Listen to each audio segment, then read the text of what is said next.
Thank you so much, and thank everybody for coming this afternoon. It's a gorgeous afternoon, but I think you're really going to enjoy being inside for the next hour. I started this program probably 4 years ago. I had done a lot of children's programming for the Norman Rockwell Museum out in Stockbridge, and I got a call out of the blue saying that they were going to have a convention of secondary school administrators, and they were going to show them slides of Norman Rockwell artwork. And they wanted me to play music that was appropriate for each of the periods that those slides were from. So if they were showing a World War I era slide, they wanted me to play a song that was inspired by World War I. If they were playing something from the Great Depression, they wanted me to play a song that was inspired by the Great Depression. It turned into such a successful program that I expanded it.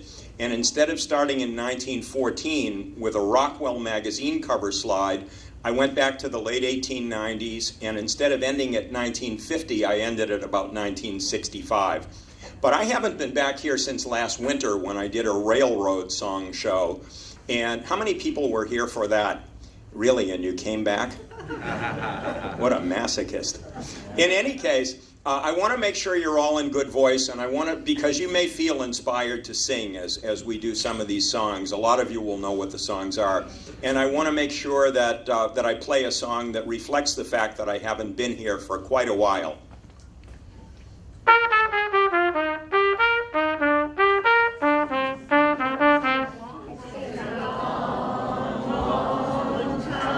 Beautiful.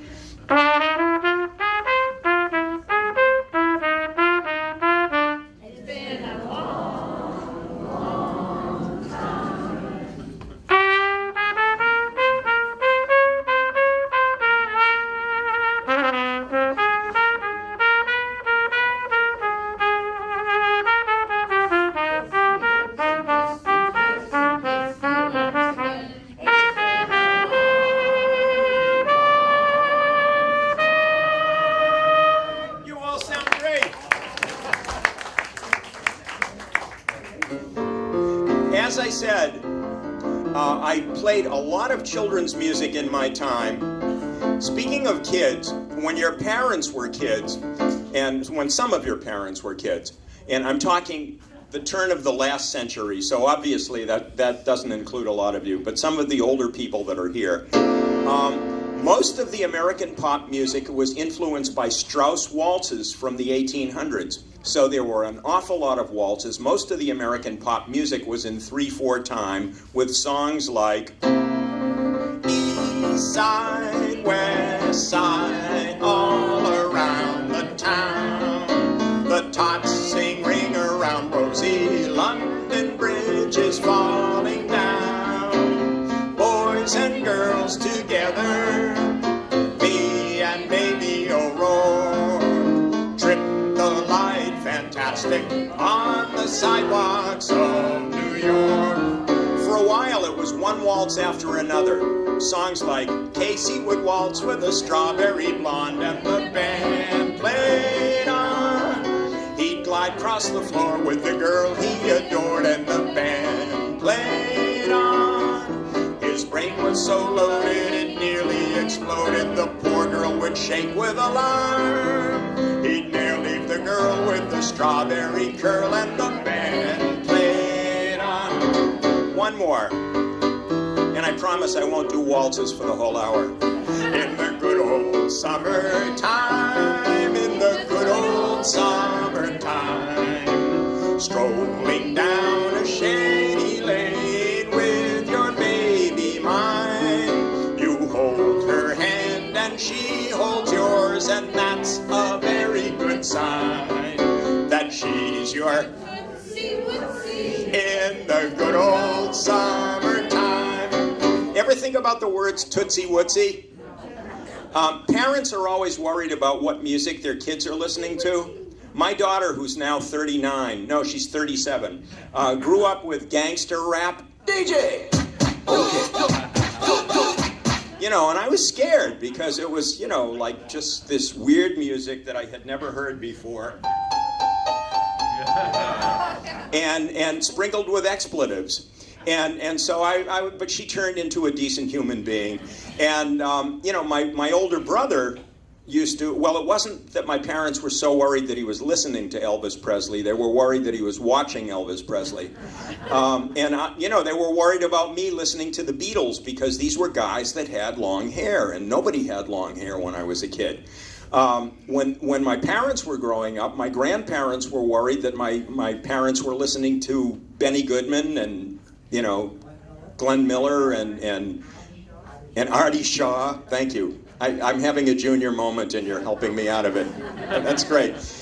You know, and jazz was the music of the devil. So, I mean, I think when parents heard the words Tootsie Wootsie around the turn of the last century, I wonder if they worried. It was in more songs than just in the good old summertime. In 1904, when the St. Louis World's Fair happened, somebody wrote a song. Meet me in St. Louis, Louis, meet me at the fair. Don't tell me that the lights are shining any place but there. We will dance the Oh, wow. You can be my Tootsie Wootsie if you will meet me in St. Louis, Louis. Meet me at the fair.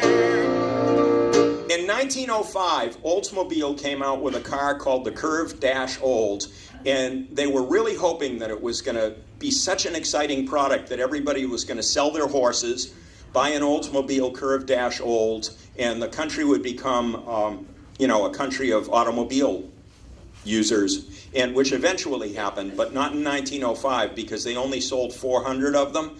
But the following year they sold 5,000, and two guys named Gus Edwards and Vincent Bryan wrote a song about an Oldsmobile.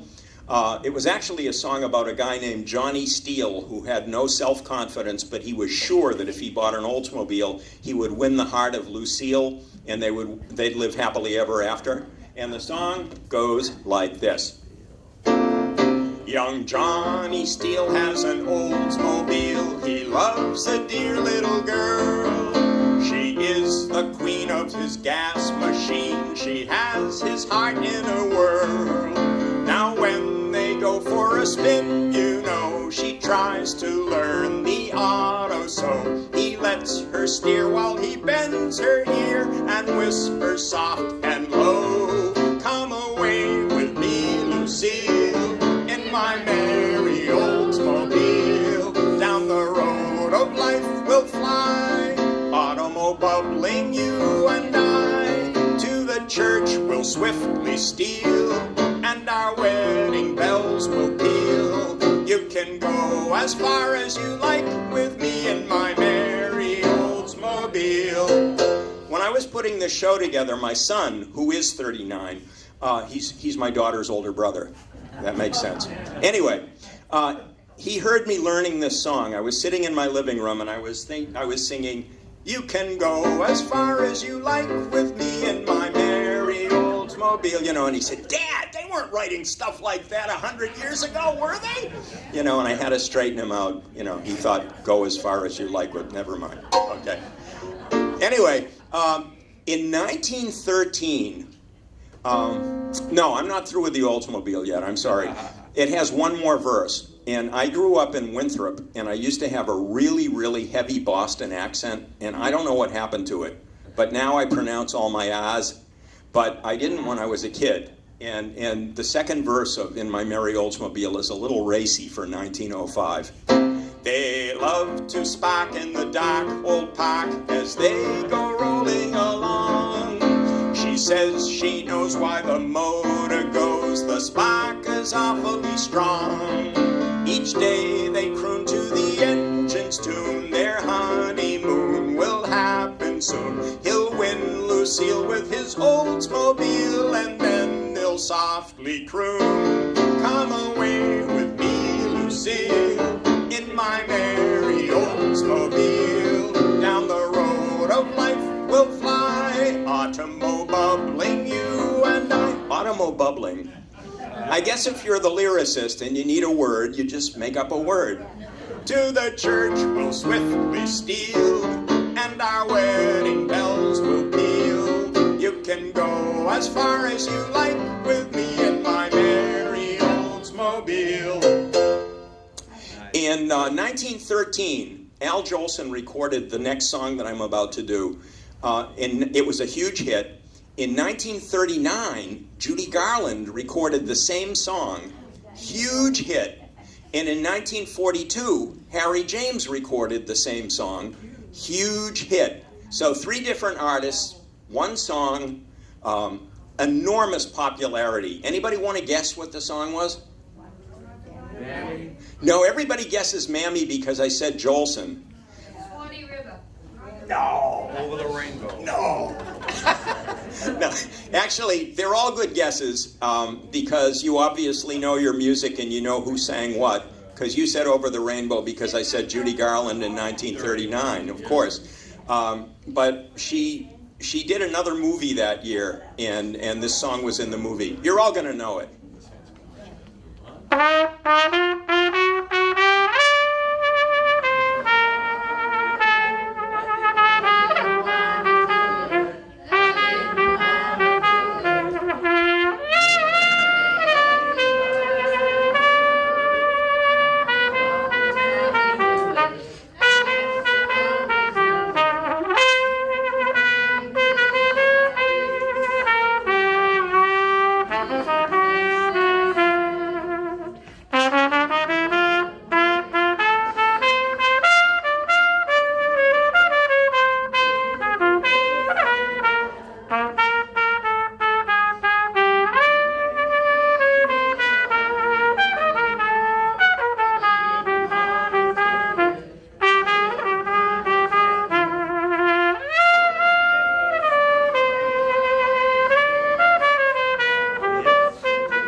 Into World War I in 1917, even though the war had begun 3 years earlier.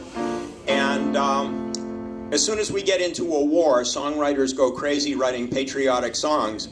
And World War I was no different. But if there was one song that could really be considered the poster song for World War I, it would be over there. Okay. No, Oh How I Hate to Get Up in the Morning was World War II. I think. Maybe not. Was it World War I? Okay. But it wasn't as big as a George M. Cohan song that went like this. Over there, sent the word over there, that the Yanks are coming, the drums rum-tumming everywhere. So beware, say a prayer, send the word to beware. We'll be over, we're coming over, and we won't come back till it's over there. Good job. Well, I was looking for other songs from World War I, and of course I came up with this one.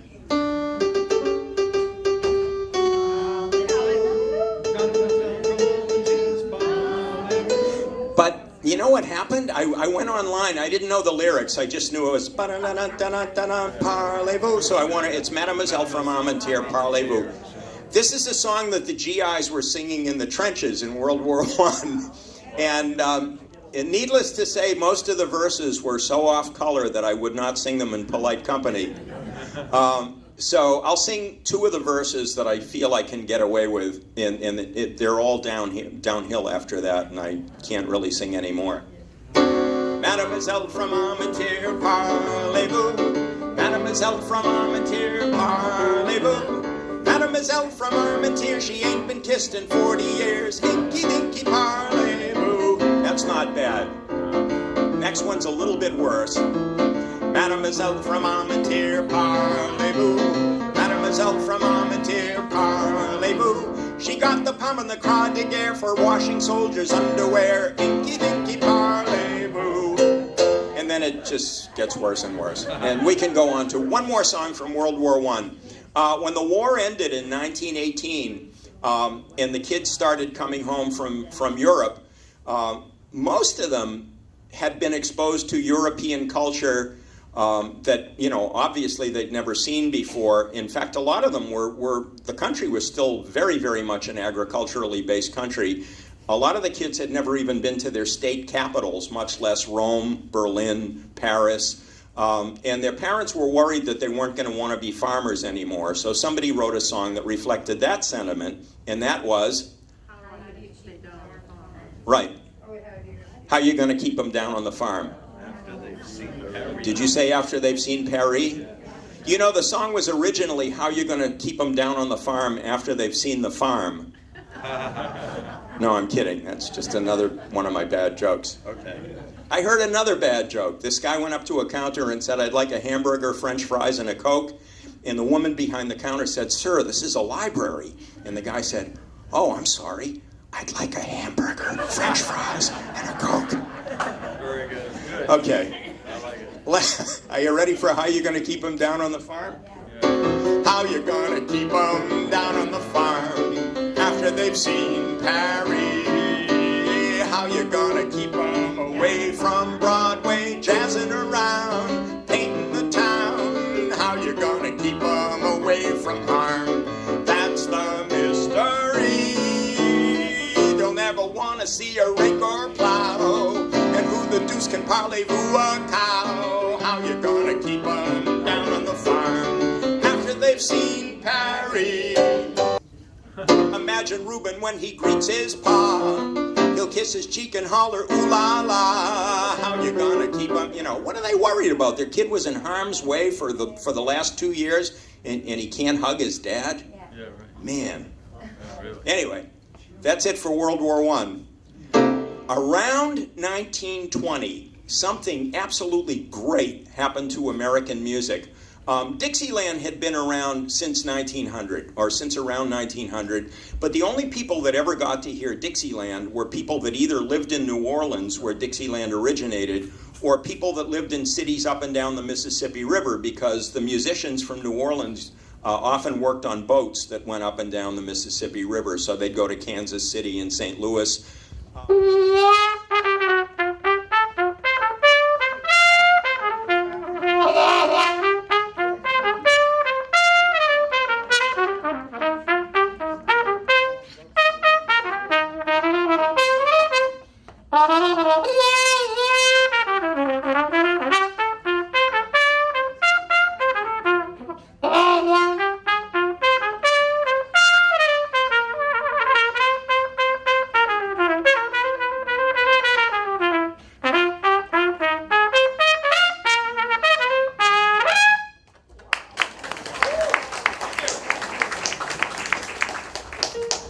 So what happened in 1920 to Dixieland and to every other kind of music in the country was radio. People started getting radios in their homes, and all of a sudden this music that had been confined to so few people was coast to coast, and everybody was getting to hear it. So musicians like Fats Waller started getting very, very wide audiences. Fats Waller wrote some of the greatest stuff ever. Songs like Honeysuckle Rose, Ain't Misbehavin'. I Can't Give You Anything But Love, although it got attributed to someone else. Everybody thinks it was a Fats Waller song that he wrote and sold it for next to nothing, and then somebody else, parlayed it into a very, very popular song. I'm going to do a couple of Fats Waller songs. Honeysuckle Rose is a song about a guy that's walking down the street with a woman that's apparently so strikingly beautiful that when they walk by flower beds, the flowers droop and sigh. The flowers feel upstaged by how beautiful this woman is. Every honeybee fills with jealousy when they see you you out with me. I don't blame them, goodness knows, honeysuckle rose.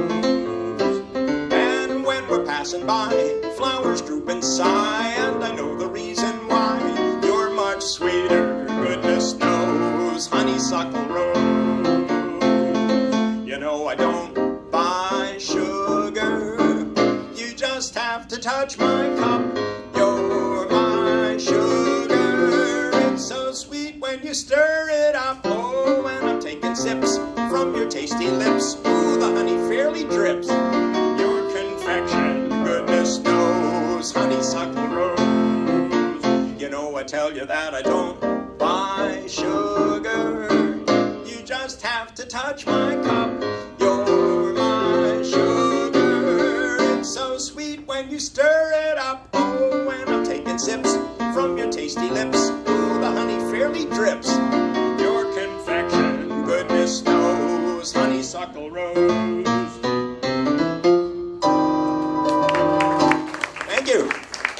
That song, it swings. It's just got a lilt to it that's beautiful. But Fats Waller's most famous song was No One to Talk With, All By Myself. No one to walk with, but I'm happy on the shelf.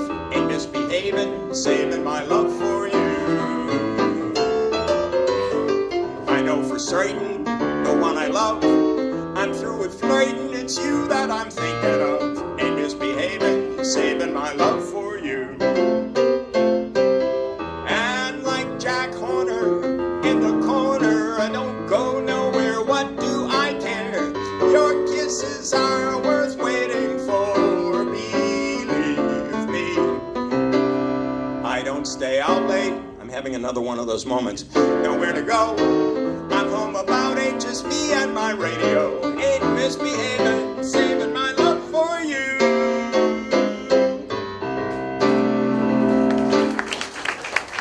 I don't know if this is a true story or not, but the story that has circulated is that when Fats Waller was home by 8 and had no place to go, he was in jail writing that song. And he did have a reputation, aside from being a great piano player, an extraordinary entertainer, just a wonderful musician. He was also a renowned womanizer and really liked life in the fast lane, so it wouldn't surprise me. I'm not sure. I want to play a song from the 20s, and this is called a Harmon mute.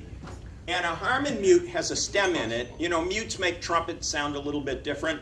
If I take the stem out of the Harmon mute, it has a dark, mellow sound to it.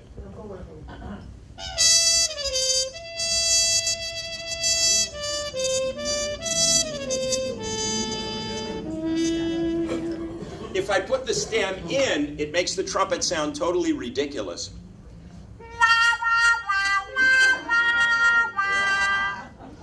So most serious musicians don't use Harmon mutes with the stem in, but there was a guy in the 20s who became a famous trumpet player. He recorded this next song. I'm not going to tell you the title. I want to see if anybody knows what it is. And when I started playing trumpet in the 50s, this song was still on the radio, and it's the reason that I know the song. So the song endured for a good 30 years anyway. I'm sorry? Oh, okay. No, you said you were 20? So, yeah, you've got a couple of years on me, but I'm getting up there. So, if anybody gets this right, you can have a free one of my children's CDs at the end of the show. What's the name of this song?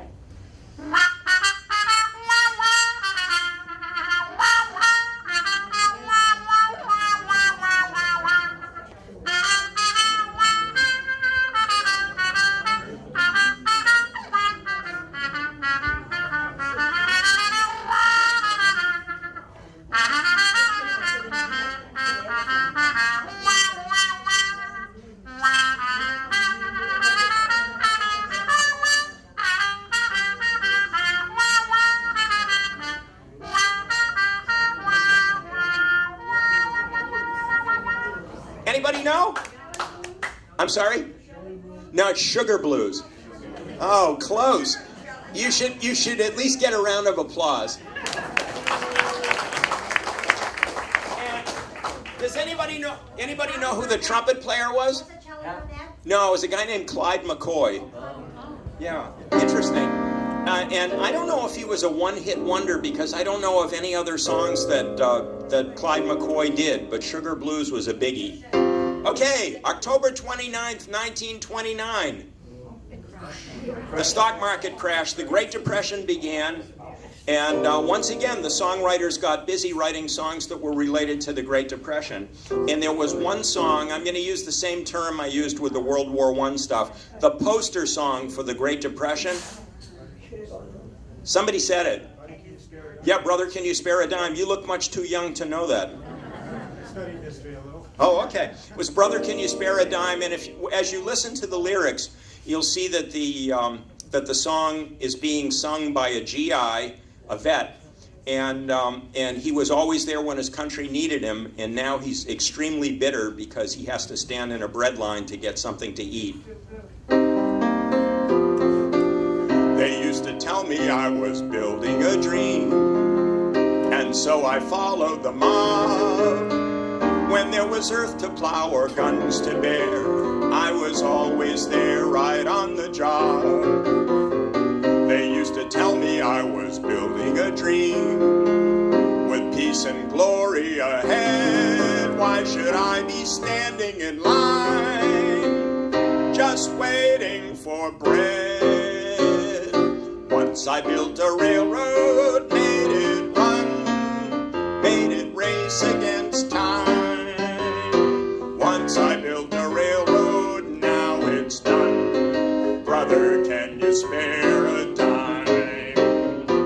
Once I built a tower to the sun, brick and rivet and lime. Once I built a tower, now it's done. Brother, can you spare a dime? Once in khaki suits, gee, we look swell, full of that Yankee doodly-dum. 500,000 boots went slogging through hell. I was the kid with the drum. Say, don't you remember they called me Al? It was Al all the time. Say, don't you remember I'm your pal? Brother, can you spare a dime? Thank you. It was a great song. Not a happy song. But a couple of years later, still during the Depression, somebody came up with another song about another unit of U.S. currency, a smaller unit of U.S. currency, and it was much more optimistic and upbeat. You got it. Every time it rains, pennies from heaven. Don't you know each cloud contains pennies from heaven? You'll find your fortunes falling all over town. Be sure that your umbrella is upside down, and trade them for a package of sunshine and flowers. If you want the things you love, you must have showers. So when you hear it thunder, don't run under a tree. There'll be pennies from heaven for you and me. 1939, Judy Garland. And this was not a major historical event, but I think it was enough of a major cinematic event that every year since 1939, Wizard of Oz gets shown on national television. And I don't think there are too many kids in the country that don't know somewhere over the rainbow, way up high, there's a land that I heard of once in a lullaby. Somewhere over the rainbow, skies are blue, and the dreams that you dare to dream really do come true. Someday I'll wish upon a star up where the clouds are far behind me, where troubles melt like lemon drops away upon the chimney tops. That's where you'll find me, somewhere over the rainbow. Bluebirds fly, birds fly over the rainbow. Why then, oh why can't I? If happy little bluebirds fly beyond the rainbow, why, oh why can't I? Follow the yellow brick road, follow the yellow brick road, follow, follow, follow, follow, follow the yellow brick road. We're off to see the wizard, the wonderful Wizard of Oz. We hear he is a whiz of a whiz, if ever a whiz there was. If ever a whiz there was, the Wizard of Oz is one because of the wonderful things he does. We're off to see the wizard, the wonderful Wizard of Oz. Wizard of Oz. By 1939, the swing era, the big band era were kind of meshed together. And if you turn on your radio, you very likely might have heard this song.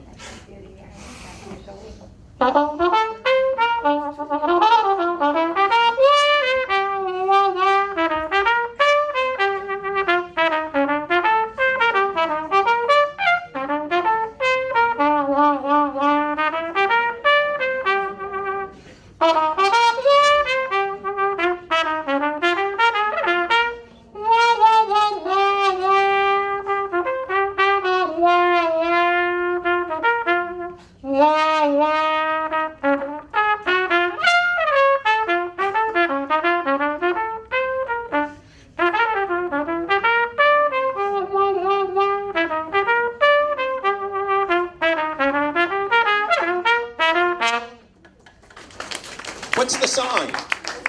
Jersey Bounds. Do you all know what this is? You all have them at home. It's from your toilet, yes. It's a plunger. When you use it with a trumpet, it's called a wah-wah mute because it makes the trumpet do this. Now, if you buy a wah-wah mute at a music store, they get you for around $15. So I always used to buy, the store sadly closed after many years, but I used to buy all my wah-wah mutes at Town Paint and Hardware in downtown Natick. And when I bought this, a funny thing happened. I walked up to the cashier, this was 89 cents, and the cashier said, that'll be 95 cents with tax. And I handed her a $1 bill, and as she was making change, I unscrewed the handle from the mute and from the plunger, and I put it on the counter. And I said, I'm not going to need the handle. And she said, how are you going to use a plunger without a handle? And I said, I just hold it in my hand. She said, that's the most disgusting thing I've ever heard in my life. And I had to explain to her all about wah-wah mutes. And anyway, so much for that.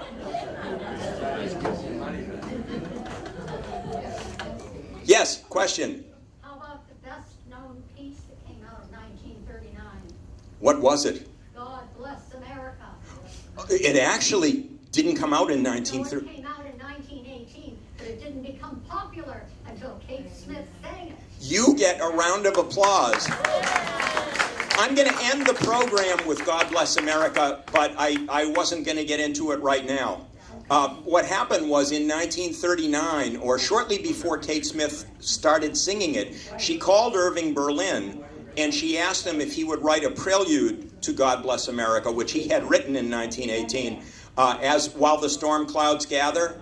And not too many people do that now, but I'll try and get the whole thing in a little bit later in the program.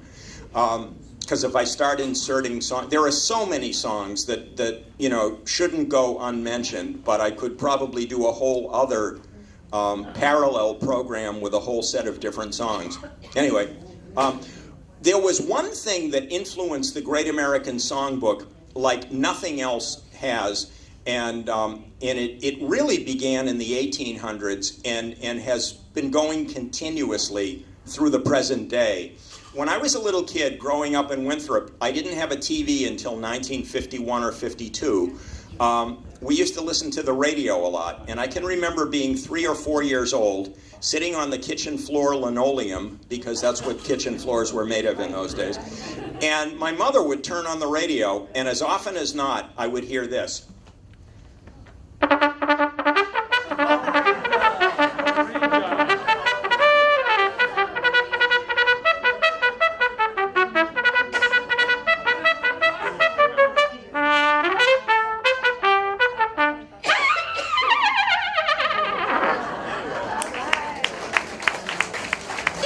Whose theme song was that? The Lone Ranger. And when I was about 4, we went to a concert. Arthur Fiedler was leading the Boston Pops on at the Hatch Shell. We put our blanket down. Everybody else put their blankets down. There must have been, thousands and thousands of people there. And the Boston Pops started playing the William Tell Overture, which was, to me, was just the Lone Ranger. And I started screaming "Hi-Ho Silver" and running all over everybody's blankets, and they didn't catch me for about 20 minutes. But every cowboy had a theme song, and every cowboy, played the guitar, or most of them did anyway. The Lone Ranger didn't. He just had an orchestra. And I'm going to play a bunch of theme songs, but it was so weird because, these guys would go up to somebody and shoot them dead, and then as they were bleeding out, they would pull their guitars out and sing a song to them. It was very nice. Whose theme song is this? Happy trails to you until we meet again. Happy trails to you. Keep smiling until then. Who cares about the clouds when we're together? Just sing a song and bring the sunny weather. Happy trails to you till we meet again. Yeah, it was Roy Rogers, and Dale Evans actually wrote the song and said to Roy Rogers, "If you don't marry me, you'll have to pay royalties." So he married her, and I'm sure it would have been cheaper to pay royalties. But anyway, whose theme song is this one? Back in the saddle again. Out where a friend is a friend. Where the longhorn cattle feed on the lonely Jimson weed. I'm back in the saddle again. Riding the range once more. Toting my old 44. Where you sleep out every night and the only law is right. I'm back in the saddle again. Whoopie-tie-I-O, rocking to and fro. Back in the saddle again. Whoopie-tie-I-A, I go my way. Back in the saddle again. The Wild West influenced everything, especially Broadway. There's a bright golden haze on the meadow. There's a bright golden haze on the meadow. The corn is as high as an elephant's eye, and it looks like it's climbing clear up to the sky. Oh, what a beautiful morning. Oh, what a beautiful day. I've got a beautiful feeling. Everything's going my way. All the cattle are standing like statues. All the cattle are standing like statues. They don't move their heads as they see me ride by. But a little brown maverick is winking her eye. Oh, what a beautiful morning. Oh, what a beautiful day. I've got a beautiful feeling. Everything's going my way. Oh, what a beautiful day.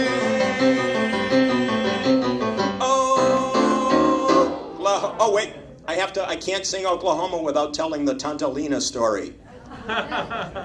Tanta Lena is Yiddish for Aunt Lena. And my mother had an Aunt Lena who was born somewhere in Eastern Europe in 1881. And thank you. She said, God bless her. She moved to New York, and she lived in New York long enough to learn how to speak English, but with a very thick Yiddish accent. And then when she was a teenager in the 1890s, she married a guy named Samuel Applebaum, and they moved to Oklahoma when it was still Indian territory, because Oklahoma didn't become a state until 1907.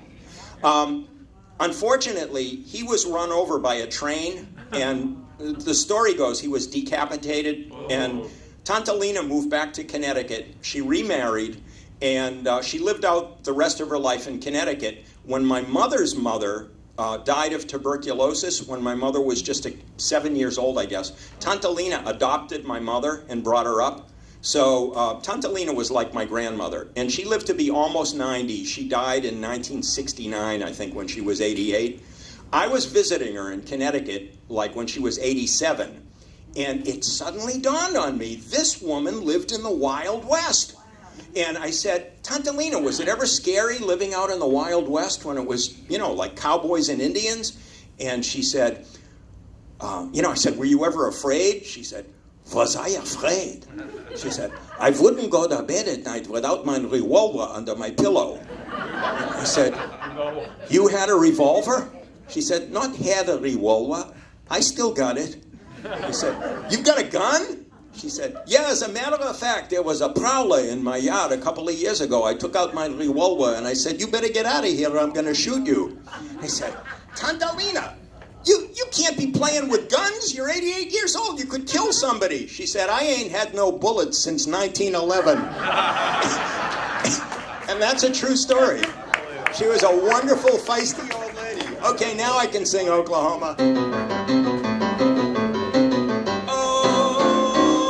Oklahoma, where the wind comes sweeping down the plain, and the waving wheat can sure smell sweet when the wind comes right behind the rain.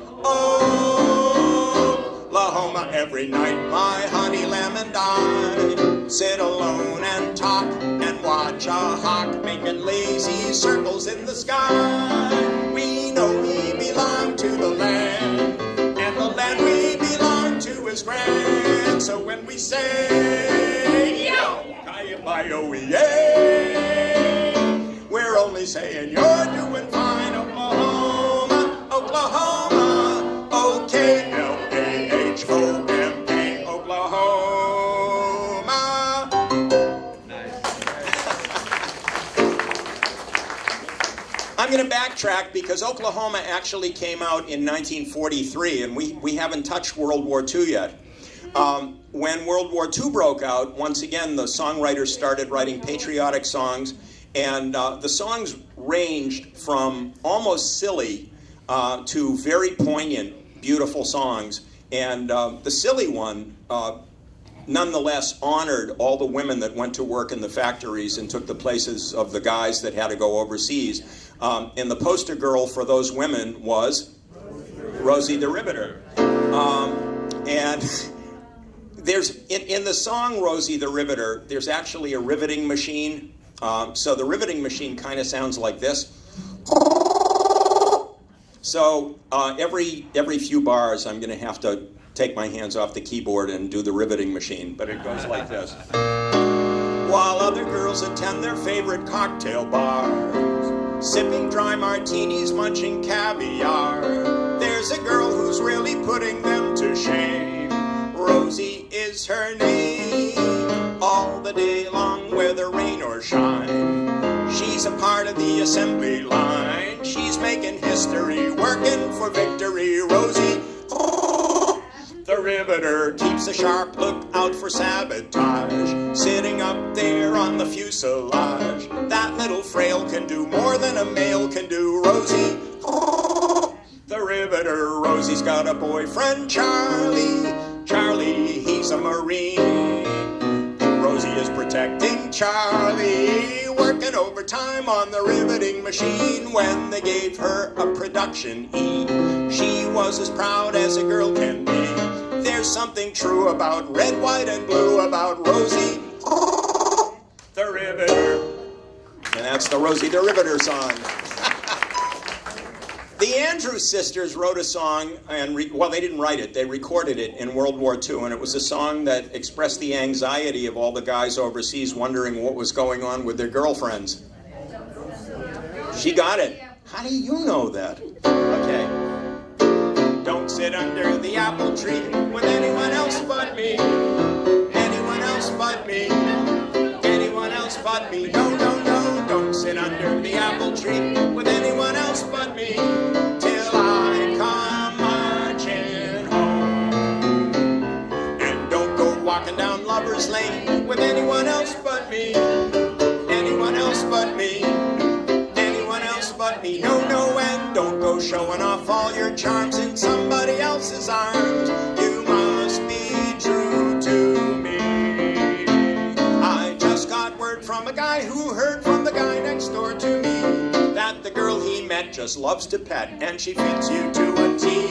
So don't sit under the apple tree with anyone else but me till I come marching home.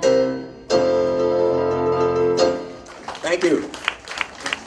I mentioned that the songs went from silly to poignant, and I think the most beautiful song to come out of World War II was I'll be seeing you in all the old familiar places that this heart of mine embraces all day through.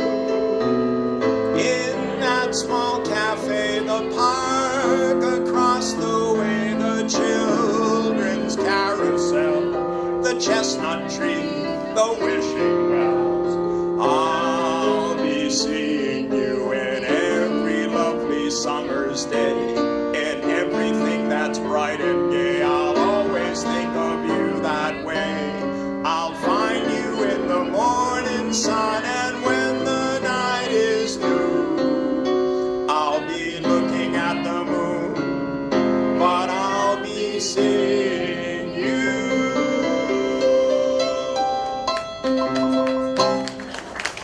Thank you. Thank you so much. I may need. How about coming in on a wing and a prayer? I've got other stuff that I have to do. And I just need to run and get my book. And I apologize to the guys that are videoing me. Do you want to? You can pause it for a second. Camera.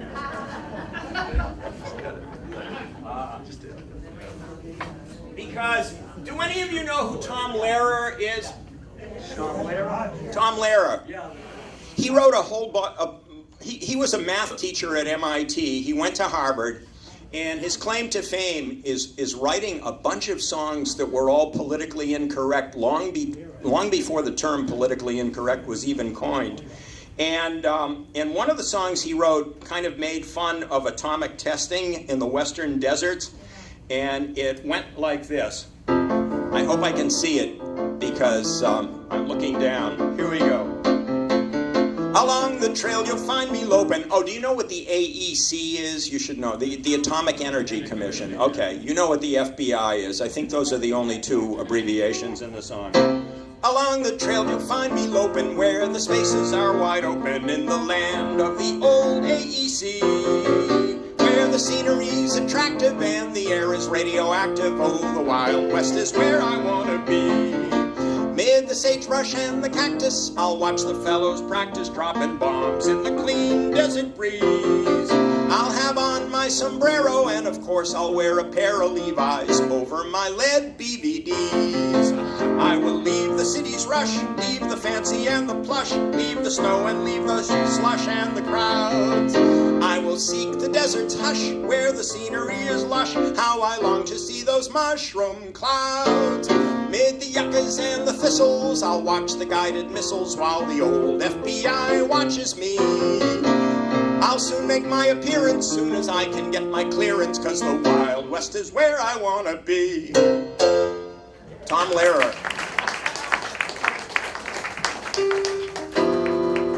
In 1978, I was sitting at the piano, minding my own business, and this was only a world event in my world. I was sitting at the piano, minding my own business, when a little voice came from behind and said, "Daddy!" looked over, and my son, who was 3 years old at the time, was standing there rocking back and forth like this, and he said, "Dad, do you know an alligator song?" And I said, "No, I don't know an alligator song." And he said, "Well, you're a musician. Why don't you just write an alligator song?" So I wrote an alligator song, and it went like this. With a tail that wants and a mouth that chomps, I slither through the southern swamps. With a tail so long, jaws so strong, you better not go where you don't belong. I am an alligator, I think there's nothing greater, eating what I please under my cypress trees. I am an alligator, you'll discover now or later. Don't fool around with me. Well, my son got really, really excited, and to make a long story short, I've been writing animal songs ever since 1978, and they're used around the world now to teach about animals to adults as well as children. So I've done a lot of children's concerts over the years, and I'm going to get into that. I'm just going to do one more song. Do you all know what a yak is? And you know where yaks live? They live in the Himalayas. So they live in Nepal and Tibet. And the Nepalese and the Tibetans rely on them for milk and fur and to pull their plows in whatever short growing season they have. So the yaks see a lot of snow. And I got wind of a yak that had just had it up to here with the snow and was threatening to move to Florida. And so I wrote the yak song. 6 young yaks stood yawning in the mountains of Tibet, when one yak turned to the other 5 yaks, and this is what he said. "Oh, yak, yak, yummy, yummy, yummy, yummy, yak, I'm tired of all this snow. Yummy, yak, yummy, yummy, yak, yak, yak, I'll go where the warm winds blow. I don't like snowballs in my hair or my horns to freeze in the frosty air. I'm tired of playing polar bear, yak, yummy, yummy, yummy, yak, yak."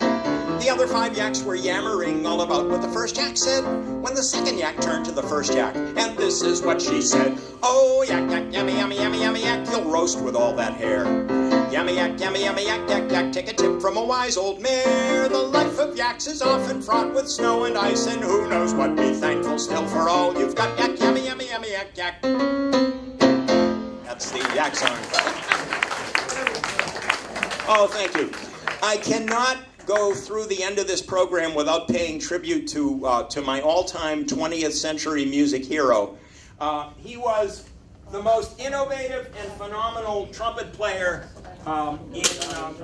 in the 20th century, and he was apparently just a wonderful, wonderful human being. I never had the pleasure of meeting him, but a lot of the old-time musicians that I worked with and who worked with him say that what you saw on stage, as lovable and engaging as he was exactly who he was. And so this is for Louis Armstrong. He recorded this very late in his career, and it's become a legacy.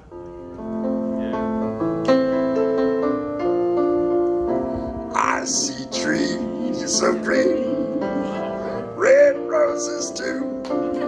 I see the bloom for me and you. I think to myself, what a wonderful world. Mose Babodose. I see skies of blue, clouds of white, bright blessed days, oh dark sacred nights. I think to myself, what a wonderful world. Moses Abodose. Yes, the colors of the rainbow, so pretty in the sky, are also on the faces of the people passing by. I see friends shaking hands, saying, "How do you do?" They're really saying, "Oh, I love you." I hear babies cry. I watch them grow. They'll learn much more than I'll ever know.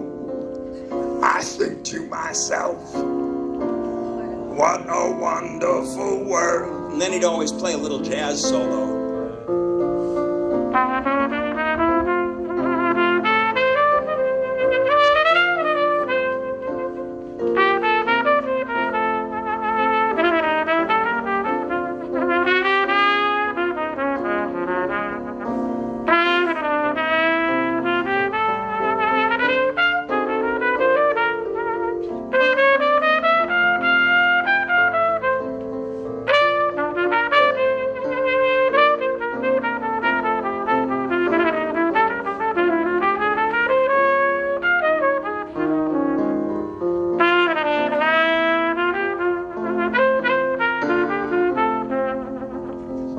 Yes, the colors of the rainbow, so pretty in the sky, are also on the faces of the people passing by. I see friends shaking hands, saying, how do you do? They're really saying, I love you. I hear babies cry.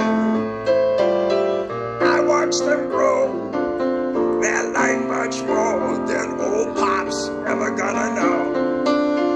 I think to myself, what a wonderful world my bobos is, my bobos is. Yes, I think to myself, what a wonderful.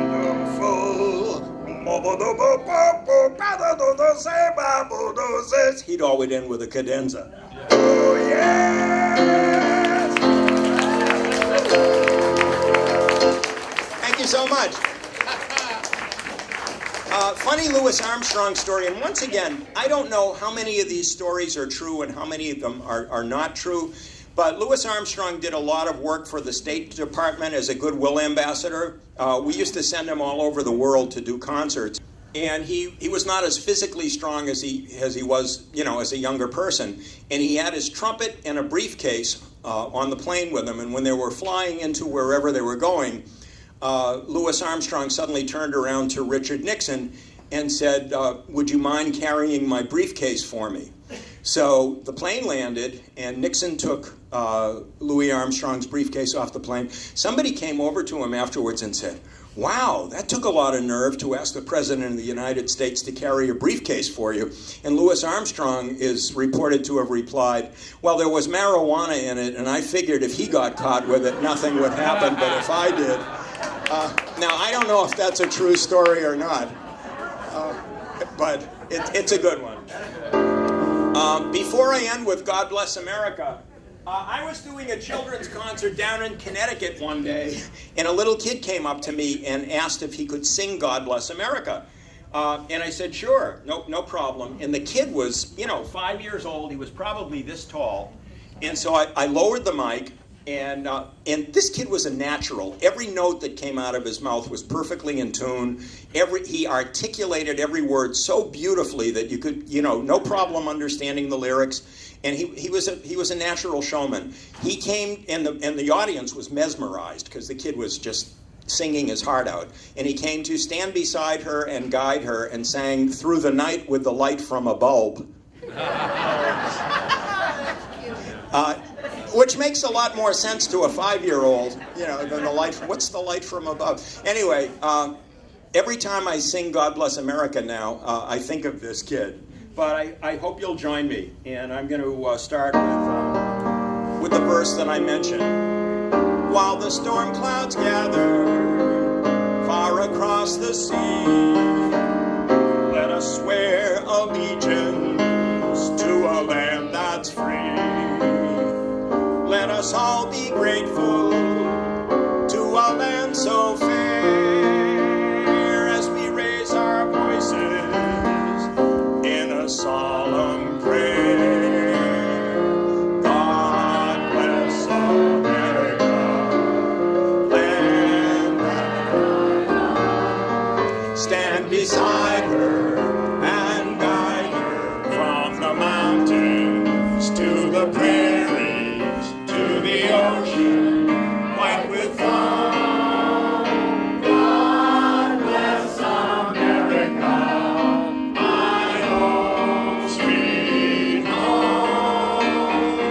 God bless America, my home, sweet home. Thank you for being a really, really wonderful audience. This was terrific. I hope you had as much fun as I did. You guys were great.